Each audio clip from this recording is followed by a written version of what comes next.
The tunnel shook violently as another explosion echoed from the depths below. Marcus helped the last hostage to her feet, while Princess Veltara secured the unconscious Duke Scareth with crystal restraints.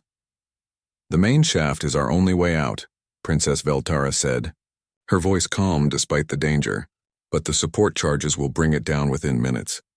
Marcus calculated distances and timing in his head. The human hostages were exhausted and injured.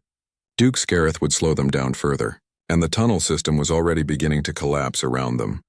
"We'll never make it carrying prisoners," one of the surviving purists called out. He was wounded but conscious, and his voice carried desperate hope. "Leave us here and save yourselves." Princess Veltara looked at Marcus. In her alien features he saw the same thought that was running through his own mind. The practical choice was to leave the prisoners and run for the surface. It was the choice that would give them the best chance of survival. "No," Marcus said firmly. "We don't leave anyone behind." "The Kethmore does not extend to enemy prisoners," Princess Veltara pointed out. "This isn't about the life debt anymore. This is about doing what's right." The princess studied his face for a moment, then nodded. "Then we find another way." Marcus looked around the collapsing chamber and spotted the mining equipment that had been abandoned decades ago. The ore carts. They were designed to carry heavy loads through these tunnels quickly. Understanding flashed in Princess Veltara's eyes. "The transport rail system. It connects to the surface processing facility." They worked with desperate efficiency. Marcus and the able-bodied hostages loaded the wounded prisoners into 2 large ore carts, while Princess Veltara examined the rail mechanism. The system was old but functional, powered by crystal energy cells that still held charge after all these years. "The track is intact for most of the route," Princess Veltara reported. "But there's a gap about halfway up where mining operations were never completed. We'll have to jump it." "How big a gap?" Marcus asked as he secured Duke Scareth in the lead cart. "Approximately 15 meters. The carts should have enough momentum if we achieve sufficient speed." Marcus winced. "Should have enough momentum. Great." Another explosion shook the chamber and chunks of crystal began falling from the ceiling. Whatever else Duke Scareth had planned, the destruction was accelerating. They had minutes at most before the entire tunnel system became a death trap. "Everyone in," Marcus called to the remaining hostages and prisoners. "This is going to be rough." Princess Veltara took the controls of the lead cart while Marcus climbed into the second one. The ancient machinery groaned to life, crystal energy flowing through corroded conduits. For a heart-stopping moment, nothing happened. Then the carts lurched forward. They picked up speed quickly as they entered the main transport tunnel. The rail line had been built for efficiency, following the most direct route to the surface. What the engineers hadn't planned for was using it as an escape route during a controlled collapse. "Obstacle ahead," Princess Veltara called back to Marcus. A section of the tunnel roof had partially collapsed, leaving barely enough clearance for the carts to pass through. Princess Veltara lay flat against the lead cart while Marcus shouted for everyone in the second cart to duck. They scraped through with centimeters to spare, crystal fragments raining down on them as they passed. Behind them, the tunnel continued its death throes as more charges detonated in sequence. "The gap is coming up," Princess Veltara warned. Marcus could see it ahead, a break in the rail line where the track simply ended. Beyond it, another section of track waited 15 meters away. Below, darkness stretched down into the lower mining levels. "Hold on," Princess Veltara called out. The lead cart hit the end of the track at full speed and launched into space. For a moment that seemed to last forever, it hung suspended over the abyss. Then it slammed into the far track with a crash that Marcus felt in his bones. The second cart followed a heartbeat later. Marcus had time to realize they weren't going to make it before they hit. The cart's front wheels caught the edge of the far track, but its momentum carried it too far forward. It began to tip over the edge. Princess Veltara moved faster than Marcus had ever seen anyone move. She leaped from the lead cart, covered the distance between them in a single bound, and caught the falling cart with all 4 arms. For a moment she held the entire weight of the cart and its passengers suspended over the drop. "Everyone out," she commanded through gritted teeth. Marcus and the others scrambled from the cart onto the solid track beyond. The moment they were clear, Princess Veltara released her grip and leaped to safety as the empty cart tumbled into the darkness below. They had no time to celebrate. The explosions were getting closer, and the tunnel was shaking continuously now. Marcus helped Princess Veltara back into the lead cart. while the others crowded into whatever space remained. The final stretch to the surface was a nightmare of collapsing crystal and falling debris. Twice they had to duck under fallen support beams. Once the track itself buckled beneath them, but their momentum carried them across the damaged section. Then, suddenly, they burst into daylight. The processing facility's loading dock had been abandoned for years, but it was structurally sound and far enough from the tunnel complex to be safe. As their carts rolled to a stop, Marcus looked back to see the ground collapsing in a massive sinkhole where the tunnel entrance had been. They had made it out with seconds to spare. Princess Veltara stood beside him, her armor scarred and her royal bearing somehow intact despite everything they had been through. Duke Scareth sat in restrained silence, his political conspiracy in ruins around him. "The Kethmore," Princess Veltara said quietly. "You saved my life down there when you insisted we rescue everyone. Not just the humans, but the Zephyrian prisoners as well. That action, performed freely and without obligation, has balanced the debt between us." Marcus looked at her in surprise. "You mean we are equals now? Partners if you choose to be." Before Marcus could respond, the sound of approaching aircraft filled the air. Royal Guard transports were landing in the facility courtyard, led by Captain Thrix and a full security detail. Behind them came Ambassador Williams and what looked like half the diplomatic staff. "Princess Veltara," Captain Thrix called out. "Are you injured? We received reports of explosions throughout the tunnel system." "I am uninjured, Captain, but we have much to discuss regarding Duke Scareth's role in recent events." As the Royal Guard secured the prisoners and the rescued hostages received medical attention, Ambassador Williams approached Marcus and the princess.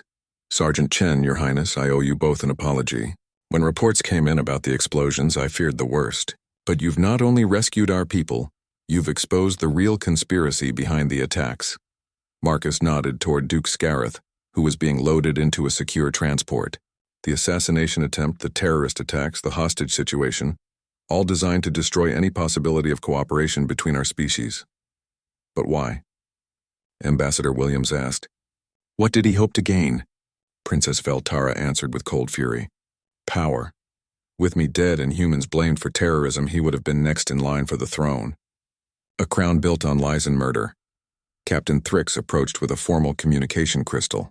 "Your Highness, the High Council is convening an emergency session. They request your immediate testimony regarding Duke Scareth's actions." "Of course. But first I have a recommendation to make." Princess Veltara looked at Marcus. "I propose that Sergeant Marcus Chen be granted the rank of Knight Protector of the Crystal Throne." "His actions have proven that cooperation between our species is not only possible but beneficial." Marcus felt his world shift. "Your Highness, I'm honored, but I'm just a Marine. I don't know anything about being a Zephyrian Knight. You know about courage. You know about sacrifice. You know about making the right choice even when it cost you everything." Princess Veltara smiled, and for the first time since he'd met her, it reached her large, multifaceted eyes. "Those are the only qualifications that matter." As the transport lifted off toward the royal palace, Marcus looked out at the crystal cities of Zephyria sparkling in the twin suns' light. Somewhere down there, extremists on both sides were probably already planning new ways to prevent human Zephyrian cooperation. But they had proven something important in those dark tunnels. Different species, different traditions, different ways of fighting. None of that mattered when people chose to trust each other. Marcus had thrown himself in front of a blade to save an alien princess. She had thrown herself in front of an energy weapon to save a human marine. In the end, it wasn't about life debts or ancient traditions or political calculations. It was about two people who had chosen to stand together against those who would tear their worlds apart. And that, Marcus thought as the palace grew larger ahead of them, was a foundation that could support anything they chose to build on it. The Kethmore was ended, but their partnership was just beginning. The entrance to the deep mining tunnels lay hidden beneath an abandoned crystal refinery. Marcus and Princess Veltara had spent hours gathering intelligence, tracking down former miners who knew the tunnel layouts, and acquiring equipment for underground operations. "The main shaft drops 300 meters, Princess Veltara explained, studying the schematics they had obtained. From there it branches into dozens of smaller tunnels. Some connect to the old residential districts, others lead to processing facilities that have been sealed for decades."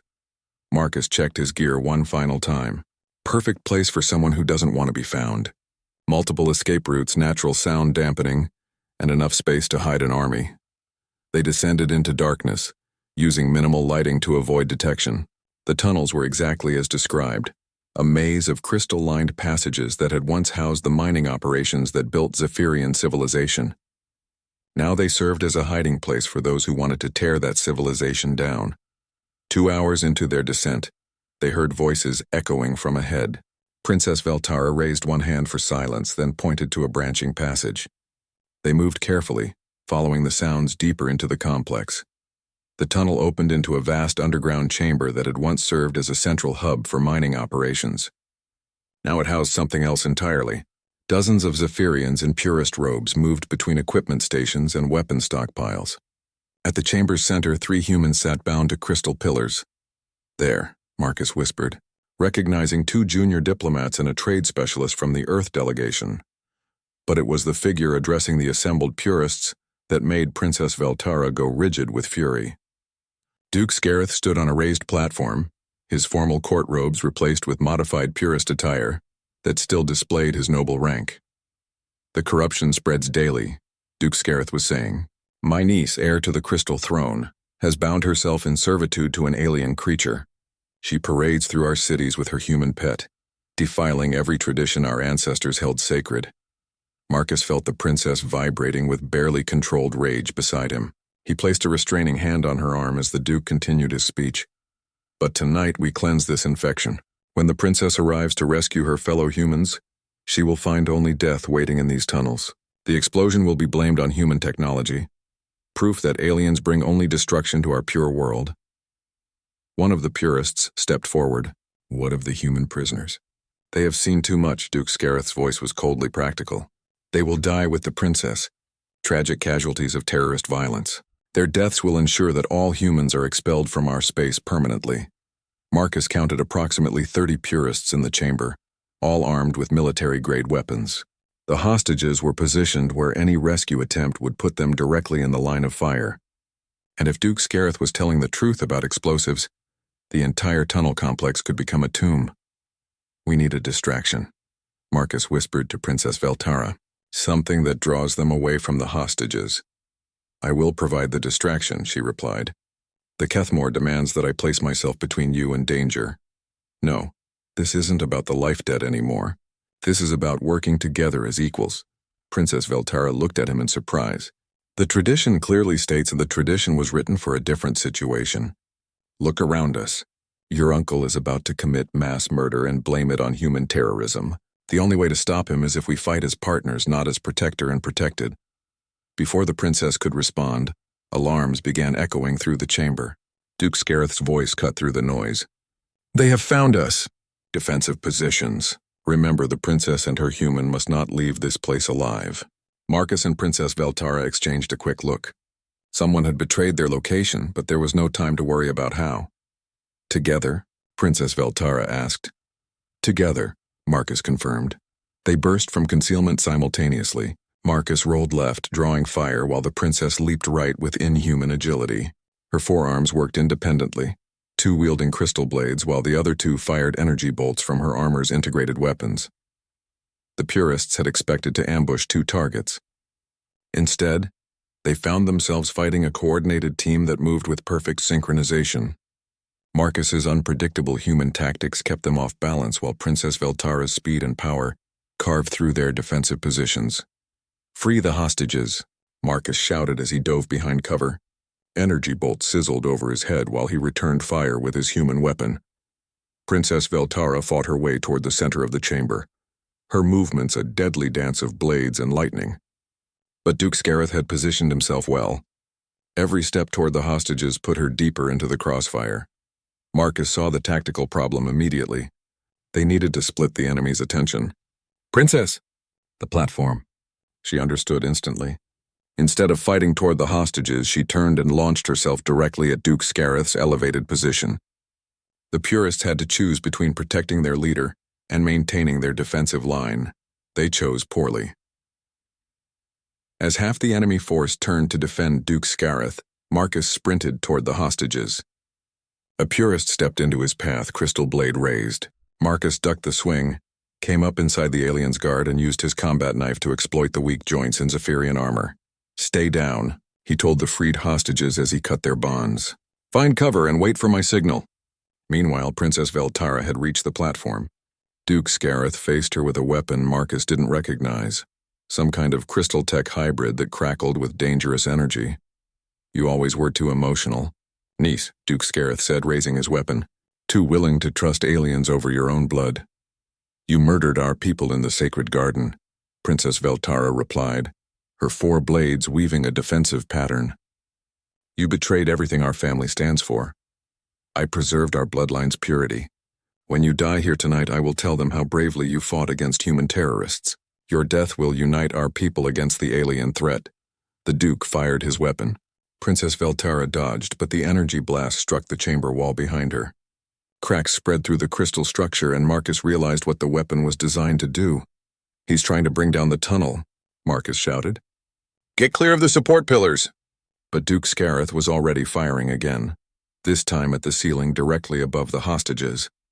If the chamber collapsed, it wouldn't matter who won the fight. Everyone would be buried alive. Marcus made his choice. Instead of seeking cover, he sprinted directly at Duke Scareth's position. The Duke saw him coming and swung his weapon around, but Princess Veltara was already moving. She threw herself between Marcus and the energy blast, taking the full force on her armored shoulder.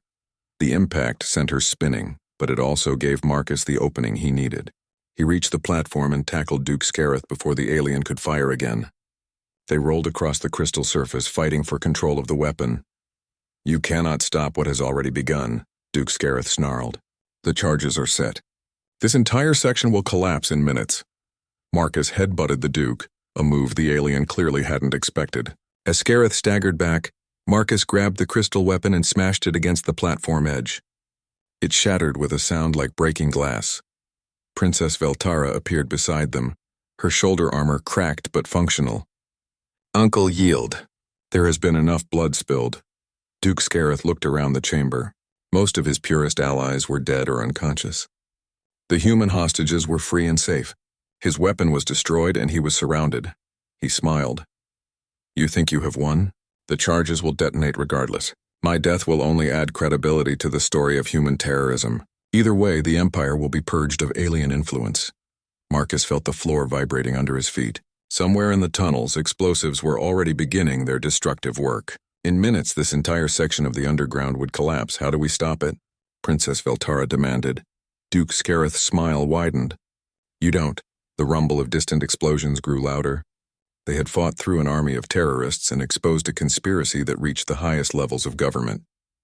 But if they couldn't escape the tunnels in time, none of it would matter. Marcus looked at Princess Veltara and saw his own determination reflected in her alien features. They had come too far to give up now. "Then we run," he said simply, "and we run fast."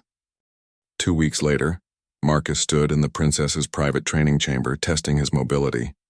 The healing crystals had done their work, leaving only thin silver scars across his chest. Princess Veltara moved through a complex combat routine nearby, her forearms flowing in patterns that seemed impossible to follow. "Your people fight with such linearity," she observed, completing a spinning kick that would have decapitated 3 opponents. 1 weapon, 2 arms, straight lines of attack. Marcus ducked under one of her practice swings. "We make up for it with unpredictability. Watch." He feinted left, rolled right, and came up behind her with a training knife at her throat. Princess Veltara laughed, a sound like wind chimes. Unpredictable, yes, but also... She moved all 4 arms simultaneously, disarming him and reversing their positions before he could react. Slow. "Speed isn't everything," Marcus said, then swept her legs while she was focused on maintaining her hold. They both went down, rolling across the training mat. They had been working together for days, learning each other's fighting styles and capabilities. Marcus had to admit that their different approaches complemented each other surprisingly well.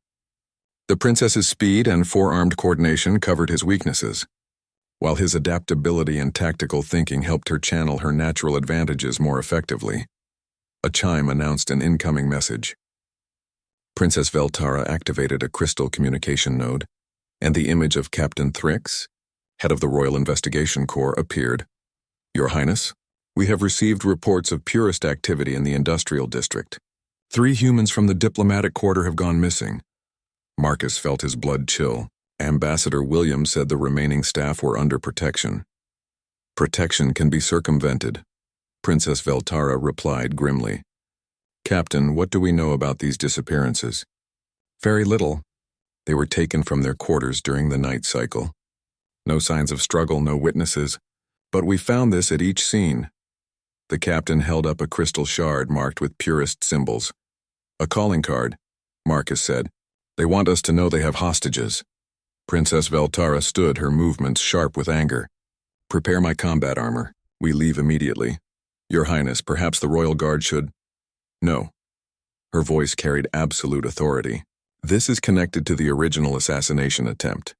The Kethmore demands that I protect Sergeant Chen, and these terrorists threaten the peace he sacrificed himself to preserve. Marcus checked his equipment. Human military gear looked crude next to Zephyrian crystal technology, but it was reliable. Do we have any intel on purist strongholds in the industrial district? Several suspected locations, Captain Thrix replied. But they have ways of hiding from our sensors. The old mining tunnels beneath the district create a maze that even we struggle to navigate. An hour later, Marcus and Princess Veltara moved through the industrial district's shadowy streets. The crystal buildings here were older and more functional, lacking the artistic beauty of the palace quarter. Steam vented from processing plants and the air hummed with the sound of heavy machinery. There, Princess Veltara pointed to a warehouse that seemed darker than the others. The crystal resonance is wrong. Something is blocking the natural harmonics.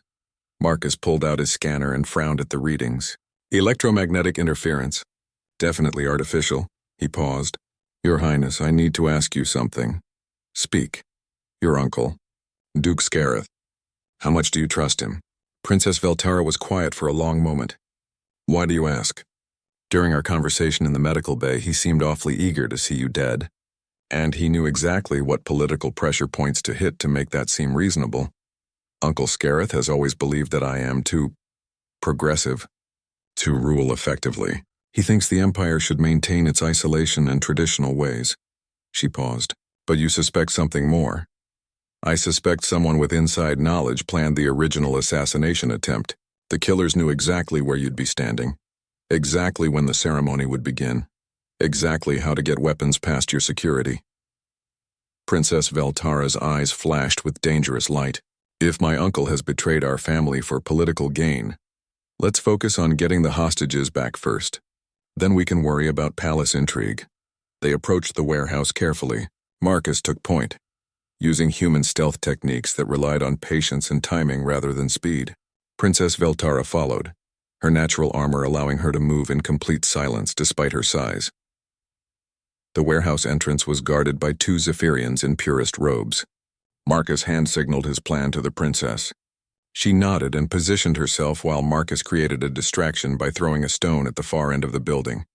As the guards moved to investigate, Princess Veltara struck with blinding speed. Both sentries were unconscious before they could raise an alarm. Marcus was impressed despite himself. She had used exactly enough force to disable them without causing permanent damage.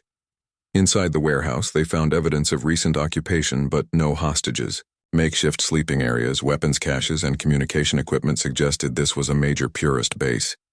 They moved recently, Marcus observed, examining abandoned supplies. Someone warned them we were coming. Princess Veltara picked up a crystal communicator and activated it with one of her claws. Immediately, voices filled the air. Secondary site is ready. Human prisoners secured in... Duke's orders were specific about timing. The princess's face went completely still. Duke's orders, she repeated quietly. Marcus felt pieces clicking together in his mind. Your uncle isn't just politically opposed to you. He's actively working with the purists. But why? He benefits from the current system. He has wealth, status, influence.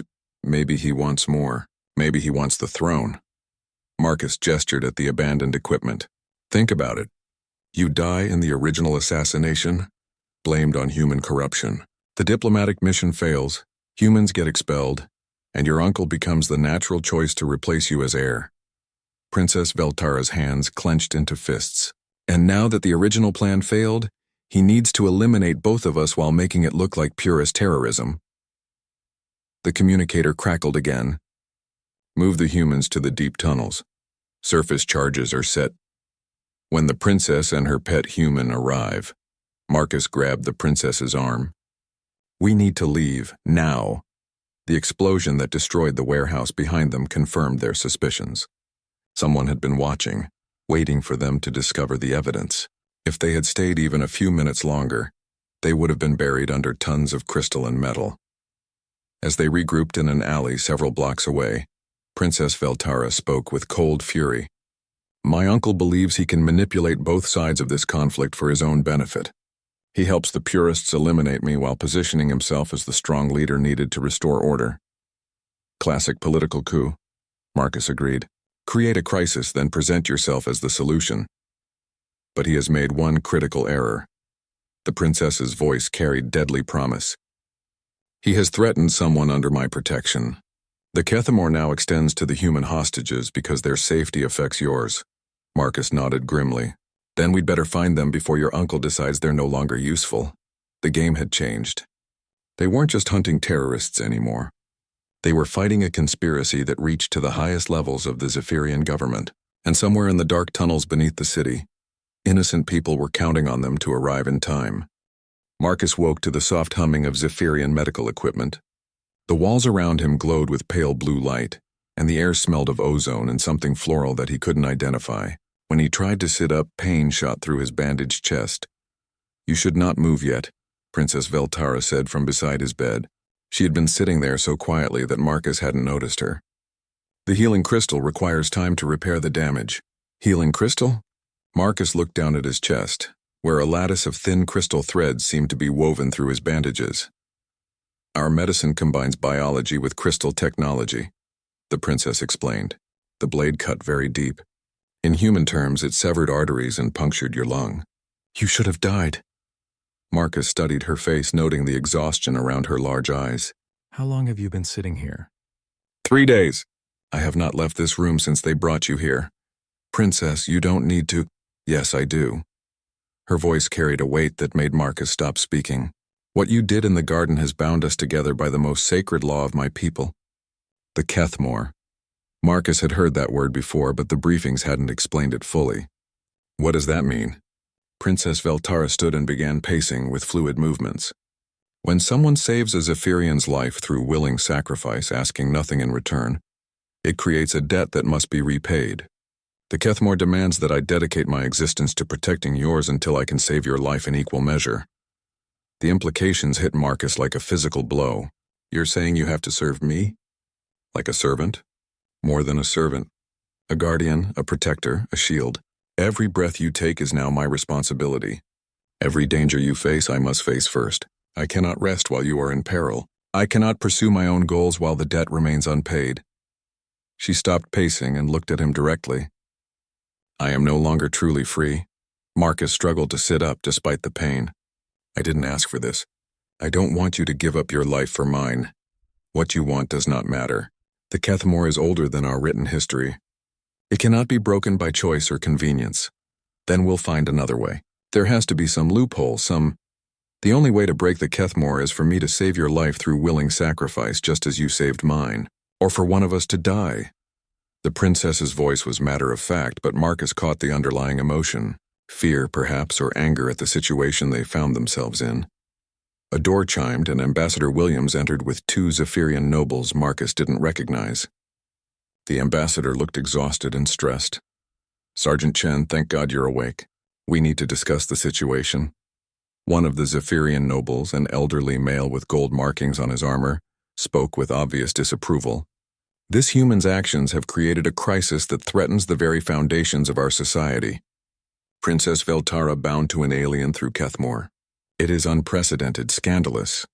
Duke Scareth speaks for many in the court, the other noble added. They believe the princess has been contaminated by human contact. Some call for her to renounce her claim to the throne. Marcus felt anger rising in his chest. She was almost killed by her own people for trying to make peace. Now you're punishing her for surviving? Duke Scareth's eyes flashed with hostility. You do not understand our ways, human. The princess's bloodline has remained pure for 1,000 generations. Now she is bound to an alien creature. How can she rule an empire when she is enslaved to a member of an inferior species? Princess Veltara moved faster than Marcus's eyes could follow. One moment she was standing beside his bed, the next she had Duke Scareth pinned against the wall with two of her arms. Her voice was deadly quiet. Call him inferior again, uncle, and discover how much strength the Kethmore has given me. Veltara, please, Ambassador Williams said. Violence won't solve this. The princess released Duke Scareth but didn't step back. The Kethmore is absolute. Question it again and you question 3,000 years of law and tradition. Would you prefer that I break sacred oaths to appease political convenience? Duke Scareth straightened his robes with obvious fury. The law was never meant to apply to aliens. This perverts everything our ancestors built. The law says nothing about species. It speaks only of willing sacrifice and the debt it creates. Princess Veltara returned to Marcus's side. The crystal recorded his choice. The Garden of Reflection itself witnessed his sacrifice. Would you call our most sacred sites liars? Marcus watched the political undercurrents swirling around him. He was a simple Marine who had made a split-second decision to save someone's life. Now that decision was tearing apart an alien empire. What happened to the diplomatic mission? He asked Ambassador Williams. Suspended indefinitely. The purist movement is calling your actions proof that humans corrupt everything they touch. They're demanding that all humans be expelled from Zephyrian space immediately. She rubbed her temples. The moderates are paralyzed by the Kethmore situation. Nobody knows how to proceed. Duke Scareth smiled without warmth. Perhaps if the princess were to, voluntarily, release herself from this burden, we could resume normal relations. By dying, you mean? Princess Veltara said flatly. Accidents happen in troubled times, the Duke replied. Marcus felt ice in his veins. The Duke wasn't just discussing politics. He was making a threat. Looking at Princess Veltara, Marcus saw that she understood perfectly. Her uncle was suggesting that her death would solve everyone's problems. There's another option, Marcus said slowly. What if the princess and I worked together to hunt down the real terrorists? The ones who tried to kill her in the first place? The assassins are dead, Duke Scareth said dismissively. The assassins were tools. Someone planned the attack, supplied them with weapons, got them into the sacred garden, find the real enemy, and maybe both our peoples can see past their prejudices. Princess Veltara looked at him with something that might have been hope. The Kethmore would allow such cooperation. Protecting you by eliminating threats to peace serves the debt. Ambassador Williams shook her head. Absolutely not. Sergeant Chen is in no condition for field work and we can't risk the princess in some vigilante operation. The condition of my warrior is my concern, Princess Veltara said with quiet authority. And I am Zephyrian royalty. I go where I choose. Duke Scareth's expression grew darker. This madness must end. The princess cannot gallivant across the empire with an alien bodyguard, chasing shadows and conspiracies. The stability of the throne will be preserved by finding the truth, Princess Veltara interrupted. Unless you have reasons to prefer that certain truths remain hidden, uncle. The threat in her voice was unmistakable, and Duke Scareth's face flushed with anger. Marcus got the distinct impression that the political situation was even more dangerous than anyone had admitted. As the nobles and ambassador left, Marcus found himself alone with the princess again. She sat back down beside his bed, her alien features troubled. Your people and mine both fear what we represent, she said quietly. A bond that crosses species lines. Cooperation instead of competition. They would rather see us both dead than admit that such things are possible. Marcus nodded slowly. Then we'd better make sure we stay alive long enough to prove them wrong. The transport ship Golden Dawn dropped out of hyperspace with a gentle shudder that Marcus Chen felt through his boots. He stood at attention in the cargo bay, his marine dress uniform crisp and clean. Around him, the diplomatic team made final preparations for what everyone hoped would be a historic moment. Remember, Sergeant, Ambassador Williams said, adjusting her formal robes. This is about building bridges, not showing off human military might. Marcus nodded. Understood, ma'am. I'm just here to observe and protect. Through the viewports, the planet Zephyria sparkled like a massive jewel. Its surface was covered in crystalline cities that caught and reflected the light of its twin suns. The Zephyrian Empire had ruled this system for over 3,000 years, and they were not known for welcoming outsiders. The docking bay of the royal palace was a marvel of crystal and metal. Everything seemed to sing with a low, pleasant hum. Marcus had read the briefings about Zephyrian biology, but seeing them in person was different. They stood nearly 8 feet tall with 4 arms and bodies covered in natural armor that looked like polished stone. Their large, multifaceted eyes could see in spectrums humans couldn't imagine. Princess Veltara approached their group with flowing movements that reminded Marcus of water. Her natural armor was deep blue with silver markings that showed her royal blood. 2 of her 4 arms wore ceremonial bracers while the other 2 remained free. When she spoke, her voice carried musical tones that human ears found oddly soothing. "Welcome, humans, to the heart of our empire," she said. "I am Princess Veltara, first heir to the Crystal Throne. We gather today to discuss matters that may shape both our people's futures." Ambassador Williams bowed in the proper Zephyrian manner. "Your Highness, we are honored by your welcome. The United Earth Federation hopes this meeting will mark the beginning of a lasting friendship." Marcus stayed alert as the group moved through the palace corridors. The walls were made of the same singing crystal as everything else, and they seemed to pulse with gentle light. Other Zephyrians watched from doorways and balconies. Some looked curious, but others showed clear hostility. The briefings had mentioned growing tensions between those who wanted to open trade with humans and those who believed aliens would corrupt their pure culture. The formal ceremony took place in the Garden of Reflection, an enormous dome filled with crystal trees and flowing streams. The light filtering through the crystal canopy created rainbow patterns that danced across everything. Princess Veltara led them to a raised platform where ancient treaties had been signed for centuries. "Here, beneath the eternal light, we speak of bonds between our peoples," the princess began. "The crystal records our words and will remember them for generations to come." Marcus positioned himself where he could watch both the crowd and the platform. Something felt wrong. Too many Zephyrians in the crowd kept their faces turned away, and several wore the dark wrappings that the briefings had identified as symbols of the purist movement. Ambassador Williams stepped forward to begin her prepared speech about trade benefits and cultural exchange. The crowd murmured, some in approval, others in clear anger. Marcus caught movement in his peripheral vision and turned to see 3 Zephyrians throwing back their concealing robes. "Death to the alien lovers," one of them screamed.